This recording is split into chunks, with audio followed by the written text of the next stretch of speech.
I was able to start the first game of the season, which should show how the staff felt about me. And I just did not feel that way about myself at all. Like I thought I was really lucky to start the first game when I struck out twice. And I remember, I think after my second strikeout, just like being in the dugout, talking to one of the assistant coaches, being like, what's happening? Like almost on the verge of tears. Because I don't think I've ever struck out twice. So then to do it there was like, oh my gosh, like the walls are caving in. Like it took a lot of growth that year to kind of get to where I wanted to be. What's up guys, I'm Stephen Kwan and you're watching No Easy Outs. Stephen Kwan has loved baseball since he was a little boy, but growing up, Kwan sometimes questioned where he fit in, teased about being short and having few Asian American players as role models. Even after making one of the top college programs in the country, he struggled with confidence. So how has he risen above it all to become an all-star and Gold Glove winning outfielder? Here's his story.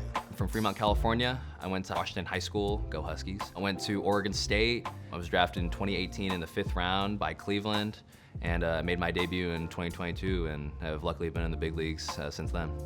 I played t-ball in the same city my grandma was at, so it was a city probably like 30 minutes from where I grew up. The one thing I remember was if I was the last batter of the inning, I got to hit a home run just to get all the kids off the field. So that was probably my earliest memory of t-ball for me. What do you remember about what you were like when you were that age? How'd you dress? I didn't really care what I was wearing. I know my room was probably messy. What was on your walls in your room? I remember my sister was just kind of playing in my room and she had a Sports Illustrated magazine and she like asked me if I knew some of the baseball players on there. She posted it up and then from then on it stayed up there. I think it's still up there. Ichiro was part of that thing your sister put on your wall, right? Yeah, absolutely. I think he was probably one of the first ones that got put up. Back then, there wasn't a ton of Asian representation in baseball. I think when you're playing and you don't see it on your team, you kind of look upwards to MLB and see if people kind of look the same as you do. And obviously, Ichiro's Japanese, born in Japan, came over. So a little different from me being born in America. But he was left-handed, he played the outfield. Was it clear to you right away that there weren't many others that looked like him, that looked like you? I would say so, and especially to his degree. During that age of Barry Bonds, Albert Pujols, all these guys hitting big home runs. Ichiro was the Mr. Fundamental, getting the singles, getting the hits, running havoc on the bases. I think that was always what kind of gravitated because I knew I was going to be a smaller kid. And he kind of had like a cool factor to him too. I mean, he had like the Mariners turtleneck, he had that crispy beard on him at all times. Like, not only was he Japanese, but like he was cool. So I think it was two-pronged. It's like he looks like me, but like people respect him for his game and like how he looks, how he plays. So that was always really attractive for me. Your parents had talked to us about how even at a young age, you had to deal with racism from the stands. Stevens, like I said, he could laugh at himself. One time there was a travel ball, someone yelled out, I thought there was a height requirement to play this sport, something like that. Yeah, or open your eyes, things like that. Yeah, that's funny that you remember that one. The height one, I think, was always gonna just follow me the rest of my life. People are always gonna be short, so that's an easy one. The open the eyes one was always like a low-hanging fruit kind of one, where it's, especially like if I struck out, like I'd get over and they'd be like, oh, like if your eyes were a little bigger, maybe you'd hit the ball, and it's like, yeah, that's a good one. Like, and you keep hearing that same one. It's always like recycled stuff, and that's just part of it. I think kids are always gonna hear what they hear and then regurgitate it, and they get other teammates to laugh. I want to show you a picture that they shared with us. That's how you measured up with your friends, pretty much? Yeah. As my travel ball progressed, I was able to say like, oh, these guys are a couple years older than me, so that's why I'm shorter. But I mean, you notice pretty quick that like, yeah, you're not getting taller. These guys are way over you. You're gonna have to play a different kind of game than they play. It's cool because if you're kind of focusing on just having fun with the game and you're succeeding, like you don't think about that too much, but when you don't get chosen for things, then I think the thoughts start creeping in your head, like, oh, maybe if I was a little taller, maybe if I was a little stronger. I think if you know what you do well and you're having fun, those things don't emerge in your head too much. Was there a point where you realized that you could be good at baseball, still being one of the smaller kids? Yeah, I think so. I think, again, that helped looking at MLB at the time. I think that's when Jose Altuve started breaking out. We actually had a local guy, Nick Madrigal. I ended up going to college with him, but he was same height as me and he's doing Team USA stuff. He commits to Oregon State, I think his freshman year. So I think that kind of helped me stay grounded to like, okay, there's obviously the big guys who they don't even need to have a good showcase and they're still making the showcase team. But if you can play really good baseball, be a good person, you'll be happy where you are. You're standing next to Aaron Judge. Shohei Ohtani's huge, and Vladimir Guerrero Jr. They're all these big, giant guys. If you could tell 10-year-old Steven that you were going to be standing next to a guy like Aaron Judge one day and like all-stars together, what do you think that 10-year-old would say to you? Oh, he wouldn't believe it. I think that's just where my confidence was at the time. It's like, I knew I was good, but not that good. Like, never to achieve my dreams kind of thing. I'm convinced that he never would have believed something like that. How would you rate your confidence as a kid? pre-puberty, it was probably through the roof. And then I think as you start getting those like hormones and you start getting with other kids around like that older age, I think then it started getting a little different for me. Playing up also had a little bit of a thing for me because I was always that young kid and that's fun. And then like off the field, they're just doing way different things. You know, they're talking to girls, they're on social media, they're going out and just like being a fool. And I don't think I was quite there yet or like as outgoing as they were. So I think that kind of was like, oh, maybe I don't belong with these kind of guys. Your freshman year at Oregon State. Emotionally, how would you describe that year? I remember, I think after my second strikeout, just like being in the dugout, talking to one of the assistant coaches, being like, what's happening? Like almost on the verge of tears, like, oh my gosh, like the walls are caving in. It took a lot of growth that year to kind of get to where I wanted to be. One thing I know baseball players are good at, they all know their stats. Do you remember your batting average your freshman year? Low twos. 215. Yeah. Your dad said it was your first real failure.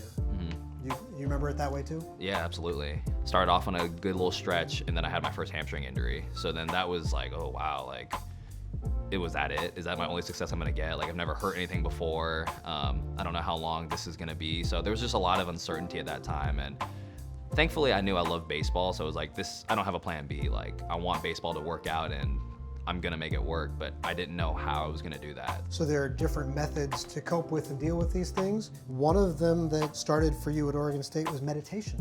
How did that start for you?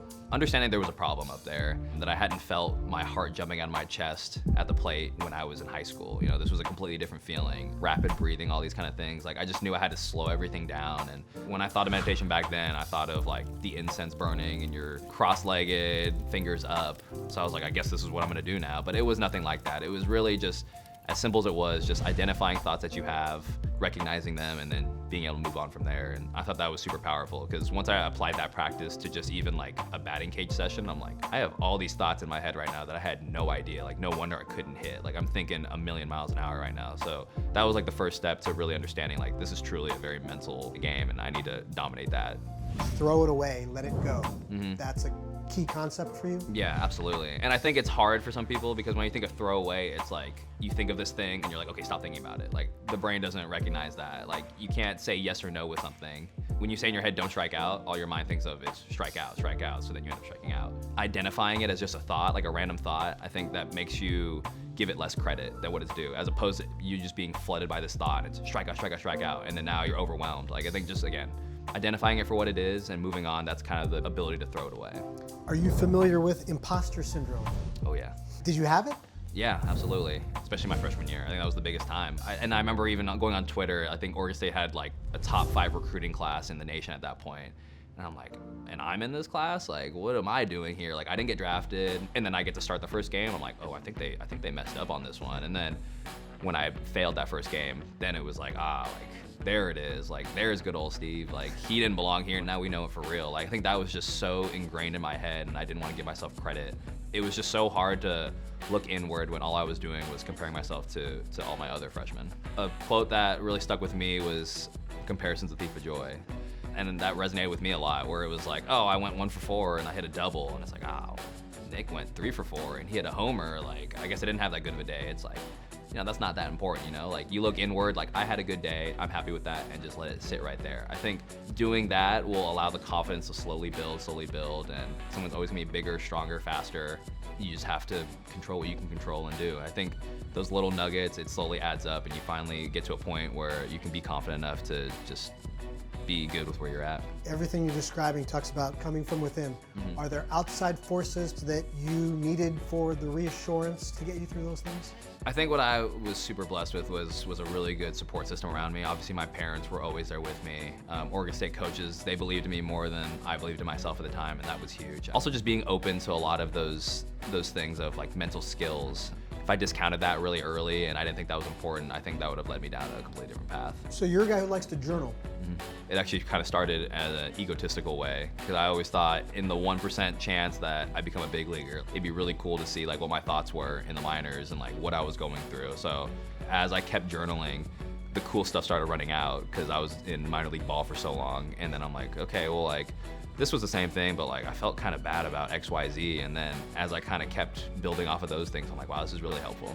How does that help you with the feelings we're talking about? Feeling like you belong, feeling like you're confident. So often we have these thoughts in our head that seem so much bigger, and then when you conceptualize them onto paper, they feel so small, and they literally are really small. They take up 2 lines of a small journal. We can really build up things in our head, and getting them onto paper I think really helps.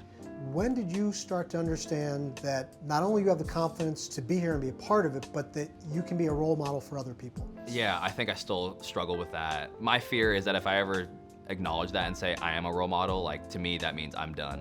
I've done enough. I can be complacent. I think having that, maybe that little bit of imposter syndrome to say like, you know, I need to keep working hard so I can be a role model for kids and be somebody that a parent wants their kid to watch and play. Like I think that continues to drive me.